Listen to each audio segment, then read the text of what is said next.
we are watching a few showers popping up, mainly west of Lake Okeechobee. Some of our inland communities seeing a few light rain areas. No thunderstorms yet for us here in southwest Florida, but we do have the opportunity to see some storms rolling through overnight. So most of southwest Florida up and down 75 across Alligator Alley are looking dry at the moment, but we are waiting for this right here. This is all the rain and storm activity ahead of a cold front, and it will continue to progress its way off towards the east. So by the time it does reach us here in southwest Florida, the sun will be down and it's looking to be mainly overnight and not as strong. But let's get a closer look on the panhandle. So from Tallahassee, Apalachicola southward, that's where we do have a severe thunderstorm warning in effect, which means these winds right here are capable of being very strong, even damaging. Over 60-mile-per-hour winds are expected with that, and the possibility of even some hail. So again, we do have the opportunity for us to see a strong storm, but that'll be mainly overnight. But this whole area here shaded in the yellow has a slight risk from the Storm Prediction Center to see some more of those strong storms developing, and then a very slim risk there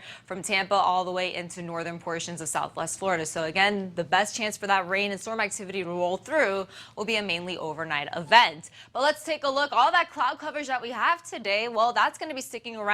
We're actually going to see the clouds over the next few days ahead. So we do have sunshine back in the forecast. We just have to wait a few days closer to the weekend. But 80s all around the board today, so well above average for this time of the year for the highs. And then tonight, that's when we are going to see the scattered rain and even a few thunderstorms pushing through southwest Florida. So take a look as that line advances forward. When it does clear out, we will be left behind with the cloud coverage still lingering and a breezy days ahead starting for Thursday all the way into Sunday. But we do have the opportunity for a few more isolated rain areas this afternoon to the early evening, and then after sundown going closer to 10 o'clock, that's when we can see this line of storm activity, even some rain that holds together, start to approach our most northern communities. So south of Sarasota County, that's where it will begin to push its way off in that same direction, clearing from north to south. But we do expect to see some of that heavy rain rolling through some portions of southwest Florida, so Lee County, even into portions of Collier and our beach areas, going into the 2 o'clock hour up until 7 a.m. And then after that, just some isolated lingering showers